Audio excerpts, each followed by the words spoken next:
All right, Bob Chick with David Baye. We're wrapping things up here in Toronto moments after the announcement just came down. Juan Diesel Morel punches his ticket to the Olympia. Persistence finally paying off for the big man, and he's going to the Olympia. Yeah, he's had 3 shows in a row, second, and now finally got his first place.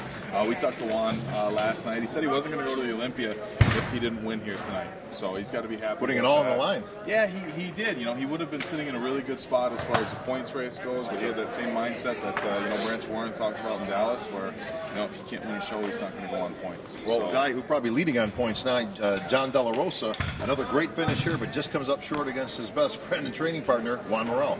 Yeah, John, as we've discussed before, he's got a really complete physique, and he comes in good condition. I think he was a hair off tonight from what we saw him earlier in the year. In fact, I think, in Dallas and Brazil, he was a little better than he was in New York. Here tonight, I think if John just takes it to that next level, like that Phil Heath level of conditioning, which obviously isn't easy and he's working hard, but I think if John gets to that next level of conditioning, he's going to be walking away in the first place at some of these shows. So he's been improving a lot over the last few years. I don't expect that's going to slow down anytime soon. So he just needs to really, really nail his conditioning. And again, I think you'll see John winning some shows in the near future. Well, he's been on a tear. Speaking of shows, this is his 4th or 5th in a row. So I don't know how much gas he's got in the tank, but we'll see if he can eke out one more, or at least be the points leader and probably get to the Olympia that way. Johnny Jackson, bringing his trademark thickness. I tell you, you can't beat that mass, man. You know what? He may be lacking just a little bit in that legs, but I tell you what, he's got so much muscle in that upper body, hard to overlook. Yeah, you're going to see some of the pictures online, and when Johnny's hitting his rear lat spread, it's absolutely obnoxious. The amount of mass he's got in his traps from all his years of heavy deadlifting, which means he's world-class at. His chest, his entire upper body, it's just absolutely massive. You're not going to find a lot of guys in the IFBB that are better than Johnny from the waist up. His legs, he just doesn't have that sweep on his quads. So for as good as Johnny is and as consistent as he is, unless he brings him up, and at this age, it's not like he's not done everything there is to do. Johnny's always going to be a good bodybuilder, but there's always going to be somebody that's coming to these shows with bigger legs and a comparable upper body. Sure. So he's always going to finish good. I don't see Johnny, winning any shows anytime soon, but another great showing for Johnny, so we should be happy with his second place finish. Certainly a genetic thing. He can squat a Cadillac, so I mean, certainly nothing he hasn't done in the gym. Exactly. The X-Man Tony Freeman is 49 years old, still bringing it here with the young guys, and comes out with a top 5 finish. Yeah, I thought Tony was a little bit off as far as conditioning, but otherwise he looked really good. He's big, he hasn't lost really much size, maybe a little bit in his legs from what we might have seen 5 or 6 years ago, but he looked really good. Top 5 finish and a pretty good lineup, so should be pretty happy about that. Well, the enigma of Lionel Baye continues, my friend. It's like deja vu all over again. Literally the same conversation we just had at the last show. Lionel just still coming up short, still coming in at 90 percentile. I'm going to ask you the same question I asked you at the last show, David. If Lionel Baye nails his conditioning here, does he win this show? Absolutely. If Lionel would have showed up I don't want to say he's not that good. He's not a Rami. He's not that good where he can be really off, as we've seen, and still win. But if he would have shown up at 100%, I think his physique is a little bit more complete than some of the other guys. He's just as big. So, yeah, same answer I'm gonna give you over and over is that if he were to show up razor sharp, I don't think there's any question that he would have won tonight's show. But he wasn't. Moved down to 5th place, and he can still be off and still make top 5 in a lot of these shows. But it's just one of these things where like you said before, you just kind of sit there and shake your head that a guy that good with that much potential just can't seem to pull it all together. Well, another guy continuing to gain points throughout the year, and I don't know again how much gas he's got in the tank because he's been going for a while. But again, some of these guys are going to get there one way or the other, and Lionel's certainly a top 10 talent at the Olympia, so we'll see. Maybe he'll bring his best in September. We'll see. David, the 212 action was great here, and it literally came down to the judging tonight. The guys were that close, and head judge Steve Weinberger put these guys through the ringer in the pre-judging and here at night, so that's how close it was. Yeah, I don't know that I have been to a professional competition in the year that I've been working for Muscular Development or any competition in a long time where they've put the guys through the ringer as much as they did today and again tonight. They had them out like 3 times tonight. They had them out in the beginning, confirmation round, again at the end. So they really put them through a lot of work. I thought we would have seen Baye Edwards ahead of Mark Dugdale.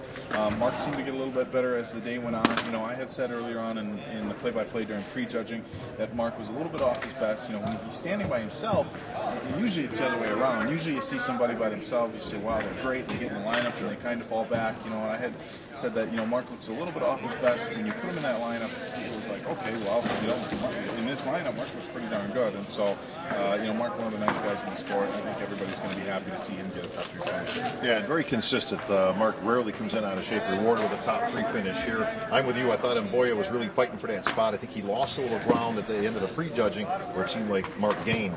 But a top 3 finish for Mark Dugdale.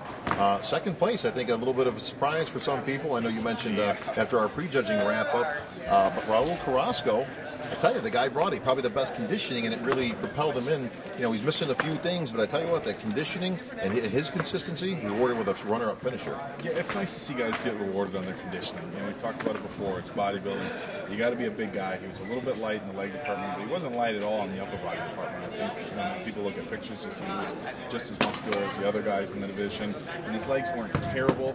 They just weren't as big as his upper body, but what he lacked in his legs, he definitely made up for in his conditioning. The best conditioned guy probably in the division, at least in that top group. So he was impressive, and it was nice to see him get awarded for his conditioning. Well, speaking of impressive guys, it was Guy Cicherillo ending up in the winner's circle again.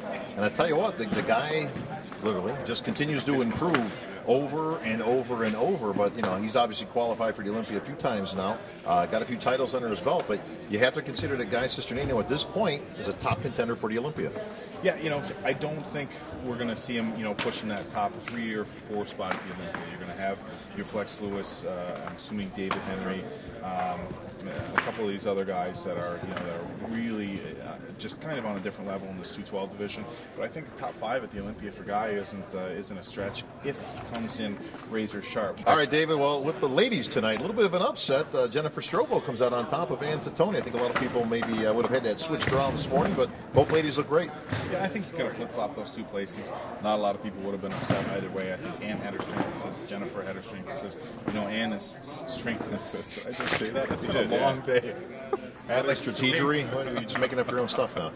Just making up words. Strengths and weaknesses, excuse me. You know, Ann is still coming off some illnesses and stuff like that, so she wasn't in 100%. Still good enough to get second place.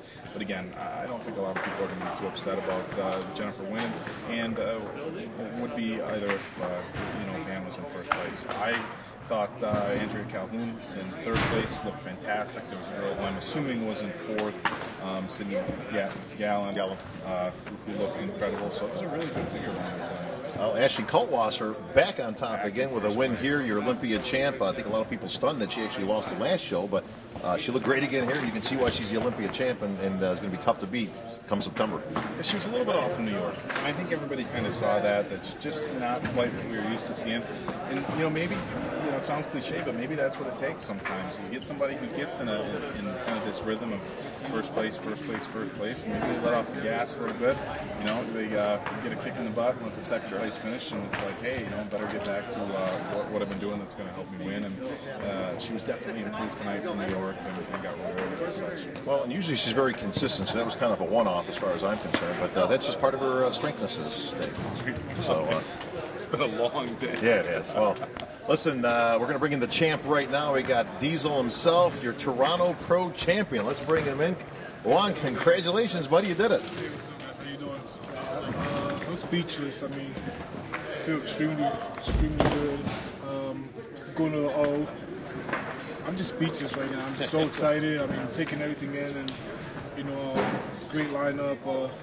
Competed against John, my family, Johnny Jackson, the X-Men. You know, these guys are Johnny Jackson and the X-Men are guys who I follow the magazine. I was just first getting into training, just in general, and to compete next to these guys, and it's amazing. Well, Juan, you were battling. I know we were trying to talk in New York, whether you won or lost. If you point your way, if you head to the Olympia, you were adamant. Yeah, maybe I'll think about it, but I really want a victory and feel like I belong on the Olympia stage. You got that victory here tonight, and I got to assume that you're just ramped up and ready for the Olympia. Yeah, I'm gonna go. You guys will see me in September at the Olympia.